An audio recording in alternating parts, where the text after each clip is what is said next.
목사의 자격, 목사의 입에서 나오는 복음의 진리, 이 두 가지는 무엇으로 입증받을 수 있을까요? 청빙 과정에서 목사는 이 두 가지를 해당 교회 청빙위원회와 성도들에게 제시해서 그들을 설득해낼 수 있어야 합니다.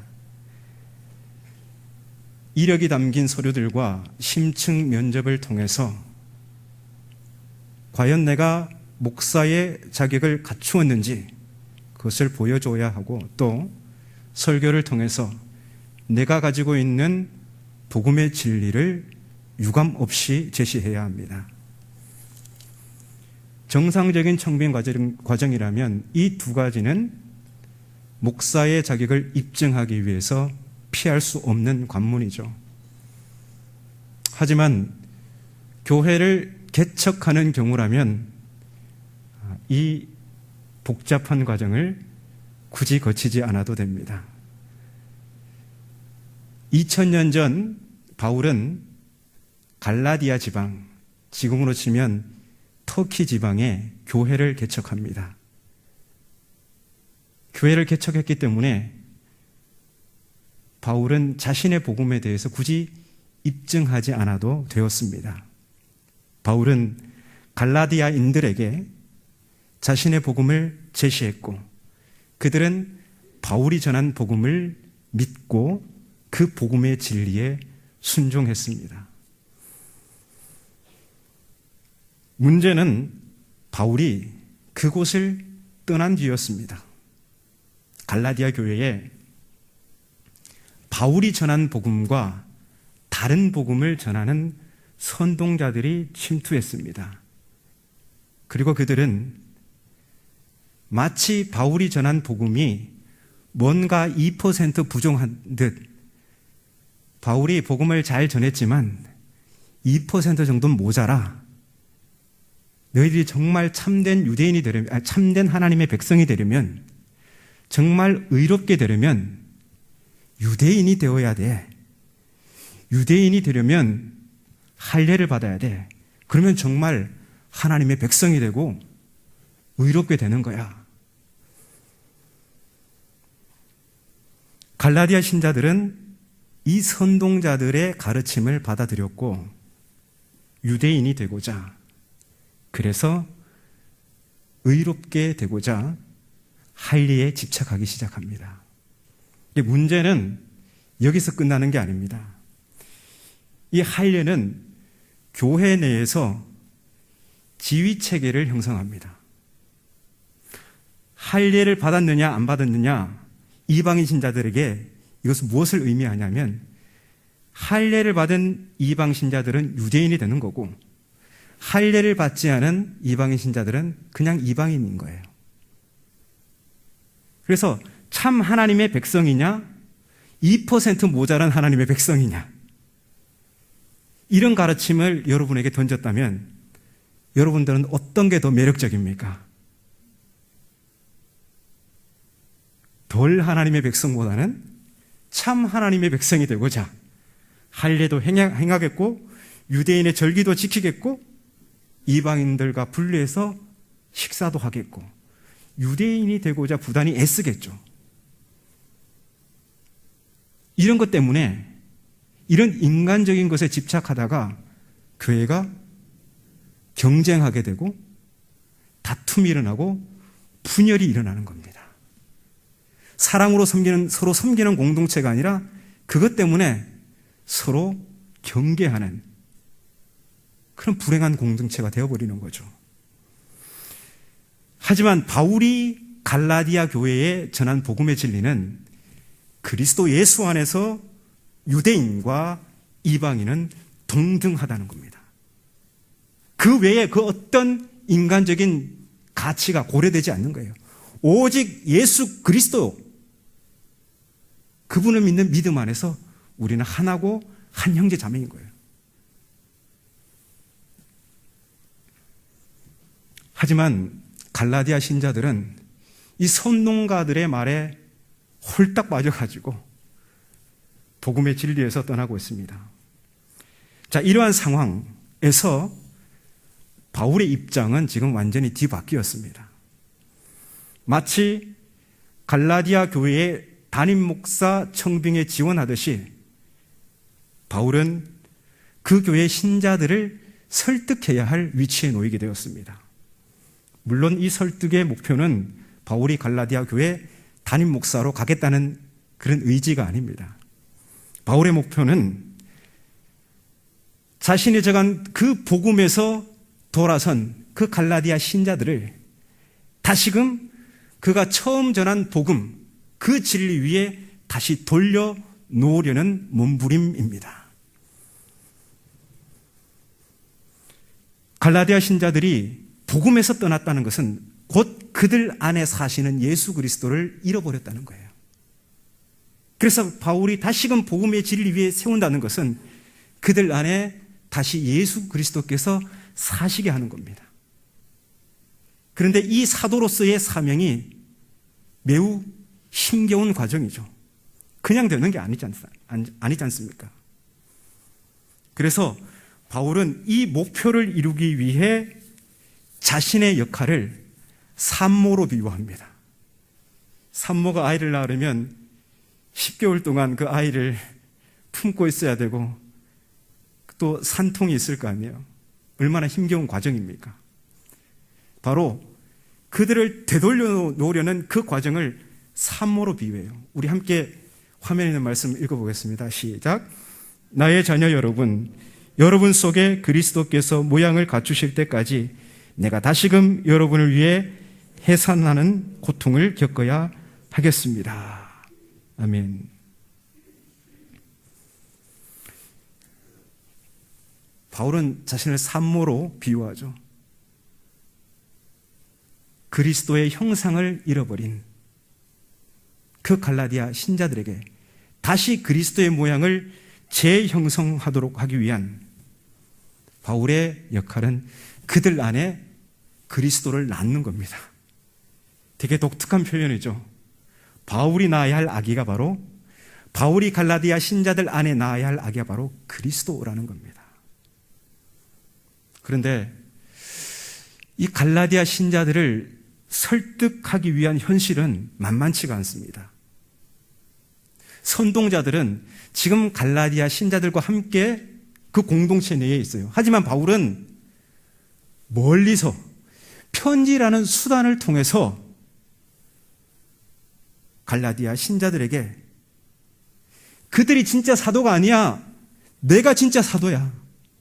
그들이 가르친 복음이 진짜 복음이 아니야. 내가 전한 복음이 진짜 복음이야. 이걸 설득해야 합니다. 이런 마당에 바울은 효과적인 설득 방법에 대해서 고민하지 않을 수가 없었던 겁니다. 그래서 바울은 1장에서 자신의 사도됨이 하나님으로부터 왔다.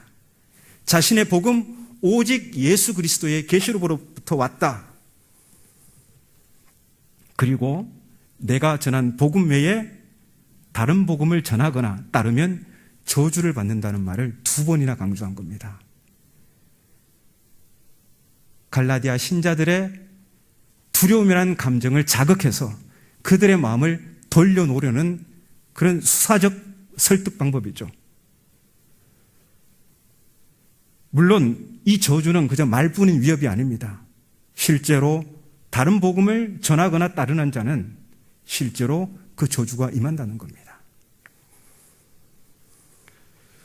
바울은 1장에서 자신의 사도됨과 자신의 복음의 진리가 사람이 아니라 하나님으로부터 왔음을 입증하기 위해서 또 여러 가지 이야기를 하지 않았습니까?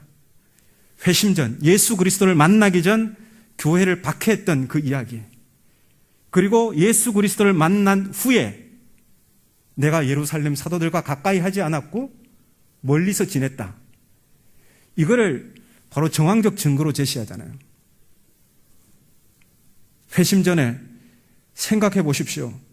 내가 교회를 엄청나게 박해했는데 예수 믿는 자들 잡아 가두고 그 일에 가장 앞잡이 노릇을 했는데 지금은 그런 내가 예수의 앞잡이, 복음의 앞잡이가 되었어요. 이게 사람이 어떻게 손을 써서 될 일이 아니에요. 하나님이 손을 써야 가능한 일이에요. 그래서 내가 사도가 된 것, 그건 사람의 힘이 아니라 하나님이 하신 거예요. 또 회심 후에 자신은 바울은 그 계시받은 복음을 예루살렘 사도들에게 확인받으라고, 입증받으려고 그들을 의지하지 않았다는 거예요. 그들과 떨어져서 지냈다는 거예요. 왜? 오직 내가 받은 복음은 예수 그리스도의 계시로부터 받은 복음이에요. 그거를 설득하기 위해서 정황적 증거로 이 두 가지를 이야기했던 겁니다. 그리고 이어서 오늘 본문이 시작되죠. 그런데 이 두 번째 예루살렘 방문기를 이야기하는 본문은요, 다소 다른 관점에서 바울이 자신의 사도됨과 자신의 복음의 진리를 입증하려는 듯 보입니다. 겉으로 풍기는 분위기가 이래요. 내가 이방인의 사도가 된 것, 그리고 내가 전하는 복음의 진리, 이거 예루살렘 사도들이 인정을 했어요. 여러분, 갈라디아 성도 여러분 알지 않습니까? 그 예루살렘 사도들이 누구인지. 그 사람들은 예수님의 제자들이에요. 예수님의 측근이에요. 심지어 예수님의 동생도 있어요. 내가 그런 사람들에게 내 복음이 인정받았단 말이에요. 이건 마치 자신의 사도됨과 자신의 복음을 사람의 권위를 빌어서 입증하려는 그런 움직임처럼 보입니다. 하지만 이것은 1장에서 보았던 사람이 아니라 하나님이란 바울의 신념과 어긋나는 것처럼 보이죠. 그러면 정말 바울이 그렇게 한 것인지 한번 오늘 2장을 좀 살펴보겠습니다. 바울의 이 두 번째 예루살렘 방문에는 바나바와 디도라는 사람이 동행을 합니다. 그러면서 바울은 2절에서 이 예루살렘 방문이 계시를 따라 이루어진 것으로 적시하고 있습니다. 바울은 계시를 따라 움직이는 사람이죠. 늘 그런 사람이에요. 그런데 굳이 계시를 따라 왜 적시했을까요? 다 의도가 있는 겁니다. 강조하는 것이죠. 예루살렘 사도들이 불러서 간 것도 아니고 그들에게 인정받고자 내가 선택한 것도 아니라는 겁니다. 곧 그 방문은 전적으로 하나님의 뜻에 의한 것이라는 것을 강조하는 말이죠. 바울은 이 방문에서 그가 이방인 가운데 전하는 복음을 유력자들에게 제시합니다. 어떤 복음입니까? 그가 이방인 가운데 전하는 복음을 예루살렘 교회 유력자들에게 제시해요. 여기서 유력자들이란 9절에 나오잖아요. 9절에 야고보, 게바, 요한. 이 야고보는 예수님 제자 야고보 아닙니다. 야고보는 초대교회 최초의 순교자입니다. 예수님의 제자 중에 가장 먼저 순교한 사람이 바로 야고보입니다. 야고보는 이미 순교했습니다. 여기서 야고보는 예수님 동생 야고보서를 쓴 그 사람입니다. 게바는 베드로고 요한은 예수님의 그 제자 중 아주 유명한 그 사람입니다. 그러니까 아주 기라성 같은 예루살렘 교회 지도자들입니다. 바울은 그들에게 자신이 이방인 가운데 전하는 그 복음을 제시해요. 그런데 2절에 보니까 어떻게 제시합니까? 사사로이 이렇게 되어 있습니다. 사사로이, 대충 전했다는 얘기가 아니고요. 사적으로 전했다는 겁니다. 사적으로. 요걸 잘 이해하셔야 됩니다.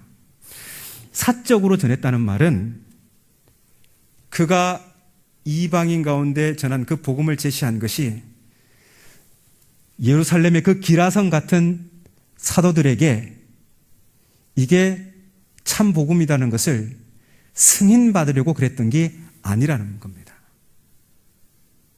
공식적으로 이제 바울의 네 복음은 우리가 인정해 그 도장을 받으려고 했던 게 아니라는 겁니다.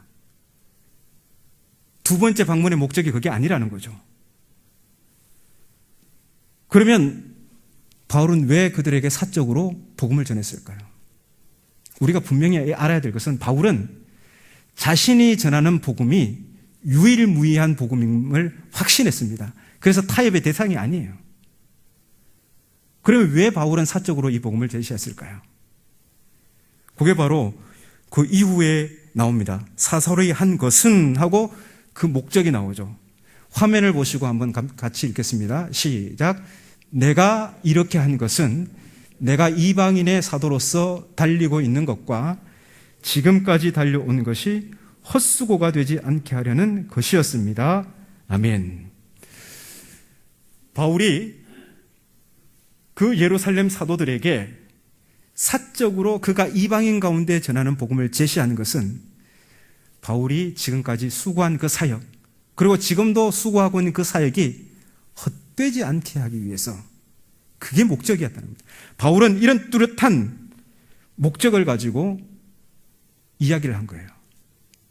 여러분, 바울이 이방인의 사도로 부름받았잖아요. 이 사명이 얼마나 중요합니까? 그런데 이 사명이 중대한 만큼 이 사명을 수행함에 있어서 효과적으로 수행할 책임도 또한 바울에게 있습니다. 만일 그가 복음에 있어서 예루살렘 지도자들과 불협화음에 있다면 이거 어떻게 될까요? 바울의 복음과 예루살렘 지도자들의 복음이 틀려요. 불협화음이 있어요. 이렇게 되면 바울이 지금까지 수고한 이 교회들이 있을 거 아니에요. 이 교회들의 오해와 갈등의 빌미를 제공할 수 있는 겁니다. 말하자면 이런 겁니다. 이방인 교회에 이런 소식이 들려왔어요. 이봐. 그 소식 들었냐고. 그 뭔데? 바울이 정한 복음과 예루살렘 사도들의 전한 복음이 틀리대. 우리는 바울의 복음을 받았잖아. 그래. 그런데 그게 예루살렘 지도자들이 말하는 복음과 틀리대. 그럼 뭐야? 누구 말이 맞는 거야? 누구 말이 더 신빙성이 있는 거야? 누구 말이 더 정당한 거야? 질문을 할 수밖에 없겠죠. 아니, 예루살렘 사도들은 예수님의 제자들 아니야. 최측근이잖아. 예수님 직접 따라다녔고 3년 동안. 예수님의 동생도 있는데 그분들 말이 더 신빙성 있는 거 아니야?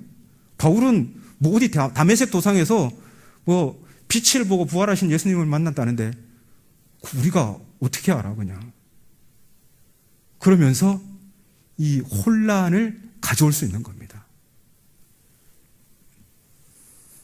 그러면 어떻게 됩니까? 바울이 지금까지 달려온 이방인의 사도로서 수고한 그 일들, 지금도 하고 있는 그 일들이 모두 수포로 돌아갈 위험이 있는 겁니다.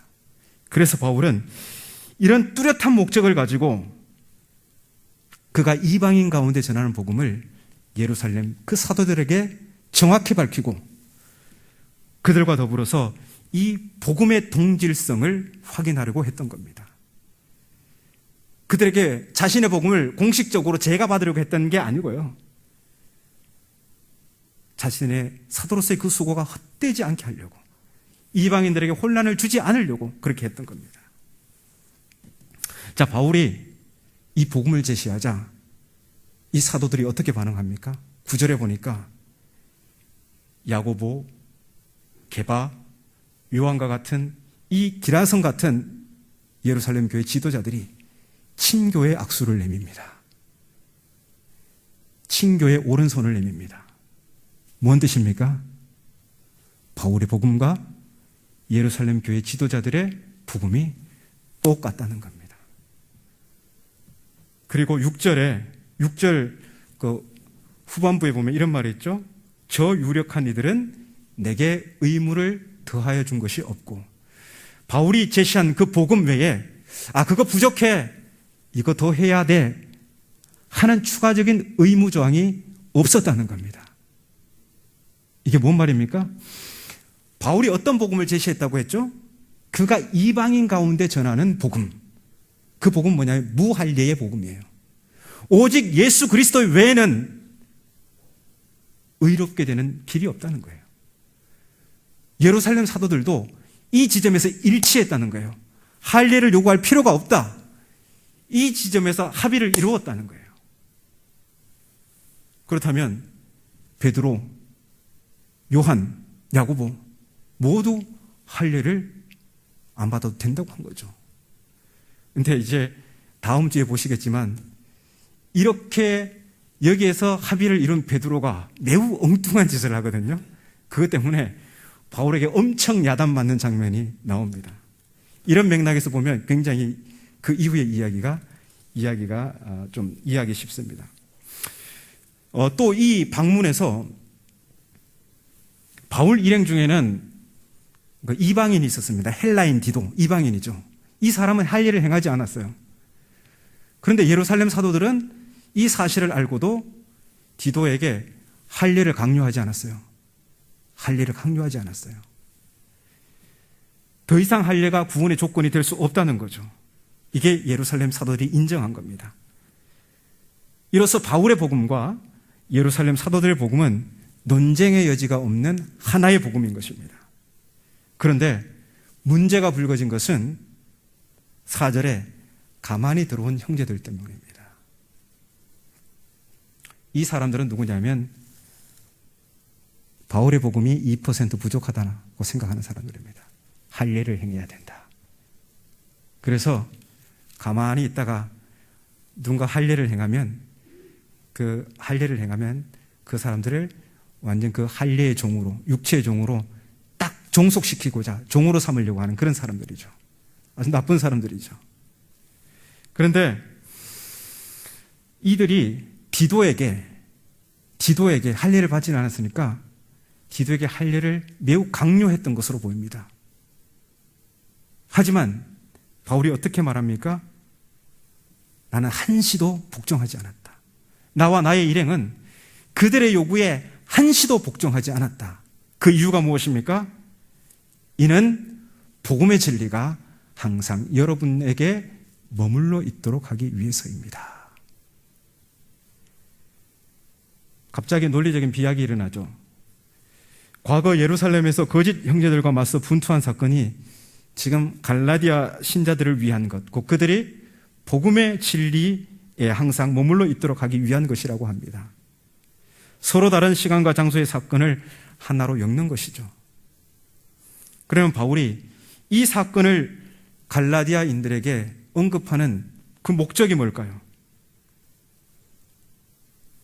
너희들도 그들에게, 지금 너희 곁에 있는 선동자들에게 한시도 복종해서는 안 된다. 그들은 너희를 종으로 삼고자 하는 자들이다. 그들에게서 돌아서라 라는 메시지를 주기 위해서, 복음의 진리가 너희 가운데 머물러 있도록 너희는 그들에게서 돌아서라 라는 설득의 말입니다. 이 선동가들의 가르침은 바울의 사역과 정면으로 배치되는 겁니다. 사도로서 바울의 사역은 갈라디아 신자들 안에 그리스도를 낳아주었잖아요.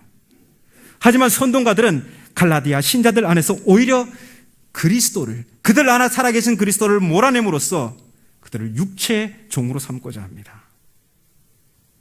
그래서 바울은 다시 사모와 같이 갈라디아 신자들 안에 그리스도를 낳아야 하는 그런 상황에 직면한 겁니다.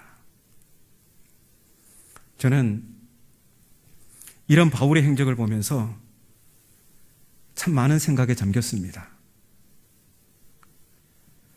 와, 하나님의 부름을 받은 사도 바울, 그는 이방인의 사도로서 시종일관 관심이 성도들 안에 복음의 진리가 머물러 있도록 하기 위해서 정말 분투하고 애썼구나. 이 사역의 목표를 이루기 위해서 바울 자신은 그 어떤 인간적인 것들에 한시도 눈을 팔지 않았구나. 타협하지 않았구나. 할례를 받아들이면 그것 때문에 고난을 피할 수 있었을 텐데, 여러분 사도행전 한번 읽어보세요. 사도행전 읽어보면 바울은 이 할례 문제 때문에 유대인들에게 핍박을 당하고 돌에 맞고 심지어는 살해 위협을 얼마나 많이 당하는지 모릅니다. 이 할례 문제 때문에 그래요. 이것만 타협했으면 굳이 당하지도 않을 고난이었습니다. 그런데 그는 오직 복음의 진리가 성도들 가운데 머물러 있도록 하기 위해서 그는 자신의 목숨도 아끼지 않고 자신의 모든 것을 예수 그리스도처럼 내어주면서까지 인간적인 것을 타협하지 않았습니다. 저는 이 바울의 모습을 보면서 한 분이 떠올랐어요. 제가 전임 전도사로 사역하던 교회 담임 목사님이 생각났는데요. 한 번은 모 은퇴 장로님께서 당신의 조카 일로 목사님을 찾아오셨어요. 평일날. 방문 목적은 얼마 전 조카가 박사학위를 받고 귀국했는데 기독교 재단 대학교 임용 절차를 이제 밟아야 한답니다. 그런데 교인 증명서가 필요하답니다. 그래야 담임 목사님은 자연스레 정중히 그러면 우리 교회 등록하시고 그 절차를 밟으시면 됩니다. 안내를 드렸는데 문제는 그 조카가 불신자인 거예요. 그리고 교회를 등록할 생각이 없어요. 교회를 등록할 생각은 없는데 교인 증명서는 받고 싶어요. 여러분이 담임 목사님이라면 어떻게 하시겠습니까? 담임 목회자는 이럴 때 어떻게 해야 할까요? 그 목사님은 타협의 여지 없이 그것은 안 됩니다. 거절하셨어요. 이제 문제는 그때부터 시작된 거죠. 장로님은 당신이 받은 거절을 모욕으로 생각하고 그때부터 목사님을 막 모함하기 시작했어요. 하지만 목사님은 끝까지 뜻을 굽히지 않았습니다. 그 모든 과정을 지켜본 저는 후배로서 너무나 감사했습니다. 목사님 본을 주셔서 보여주셔서 감사합니다. 제 마음으로 늘 그런 생각을 가지고 있었어요. 인간적인 것에 타협하지 않는 목사님의 태도는 저를 복음의 진리에 머물러 있도록 하는 마치 이 사도의 사역과도 같은 그런 것이었습니다. 그런 본이 되는 선배가 있기 때문에 후배들이 나도 저렇게 살아야지 이렇게 배우는 겁니다. 반면 이 세간의 이슈가 되고 있는 명성교회를 이어서 여수에 있는 모교회, 부자세습, 이런 모습들은 많은 후배 목사들을 절망에 빠뜨리고 순전한 성도들을 복음의 진리에서 떠나게 하며 이 세상에 예수가 떠난 무기력한 교회를 보여주는 거짓 선동자들의 행동과 같습니다. 성도들을 복음의 진리 위에 세우는 일에는 관심이 없고 인간적인 것들에 집착하며 성도들의 욕망을 자극해 축복만을 남발하는 목회자들 또한 거짓 선동자들의 모습입니다. 바울의 적대자들은 대부분 할례를 주장하는 보수적 유대인들입니다. 바울이 그들과 타협해서 할례를 받아들였다면 그의 사역은 한층 더 수월했을 것입니다. 그들로부터 든든한 선교 후원도 받을 수 있었을 겁니다. 그들이 바울의 든든한 뒷배가 되어줄 수도 있었을 겁니다. 하지만 바울은 틈을 주지 않습니다. 바울이 예수 그리스도의 계시로 받은 유일무이한 이 복음과 할례를 타협하는 순간 교회 공동체는 예수를 잃어버리는 걷잡을 수 없는 상황을 몰고 오기 때문입니다. 바울은 시종일관 처음부터 끝까지 오직 복음의 진리가 성도들 가운데 머물러 있도록 하기 위해서 고난의 길, 예수 그리스도를 따르는 그 길을 선택한 것입니다. 여러분, 교회가 새롭게 되려면 예수 그리스도 외에 그 어떤 인간적인 조건들도 타협의 대상이 되어서는 안 됩니다. 복음을 전하는 목사의 목표는 오직 성도들 안에 복음의 진리가 머물러 있도록 하기 위해 그 어떤 인간적인 것들과 타협해서는 안 됩니다. 성도들 또한 이 교회 내에서 인간적인 것들에 집착하거나 거기에 눈길을 주어서는 안 됩니다. 또한 이 세상의 복음의 진리를 증언하기 위해 예수께서 보여주신 사랑의 삶 외에 그 어떤 인간적인 자랑거리도 내세우지 않아야 합니다. 복음이 인간적인 것과 손을 잡는 순간 겉모양은 흥하는 것 같지만 복음의 파급력은 그 힘을 잃어버립니다. 교회 조직은 인간적으로 비대해질 수 있지만 세상은 그런 교회들에게 싸늘한 시선을 보내고 세상을 이롭게 하는 교회의 기능은 마비 상태에 빠지게 될 수밖에 없습니다. 그래서 사람이 아니라 오직 하나님입니다. 뭔가 나를 더욱 돋보이게 하는 인간적인 가치들이 아니라 오직 복음, 오직 예수 그리스도입니다. 그리고 오늘 본문은 의미심장한 말로 마칩니다. 함께 읽어볼까요? 마지막 절인데 함께 읽겠습니다. 그들은 다만 가난한 자들을 기억해달라고 우리에게 부탁했는데 그것은 나 자신이 이전부터 부지런히 애써왔던 일이었습니다. 아멘. 예루살렘 사도들은 바울과 그의 일행들에게 예수 그리스도의 복음 외에 그 어떤 인간적인 가치들도 제한하지 않았습니다. 하지만 단 하나, 가난한 자들을 기억해달라는 부탁을 합니다. 사람이 아니라 하나님께 관심을 두는 공동체는요, 이 땅의 낮은 곳을 주목하는 공동체입니다. 높은 곳에 눈을 두지 않고 낮은 곳에 눈을 두는 공동체가 사람이 아니라 하나님을 바라보는 공동체예요. 왜냐하면 우리가 하나님을 바라볼 때 하나님의 시선이 어디를 가 있냐? 낮은 곳을 향해 있기 때문입니다. 우리가 사람이 아니라 하나님을 바라볼수록 하나님의 시선이 고정 있는 저 낮은 곳을 주목할 수밖에 없는 것입니다. 그래서 예루살렘 사도들, 가난한 자들을 기억해달라고 부탁했고 바울 또한 이것은 나도 계속해서 힘써 왔던 바다 이렇게 이야기한 겁니다. 여러분,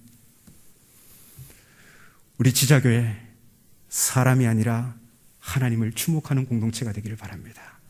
그리고 하나님의 시선이 고정된 그곳을 우리도 함께 바라보는 예수의 공동체, 복음의 공동체가 되기를 바랍니다.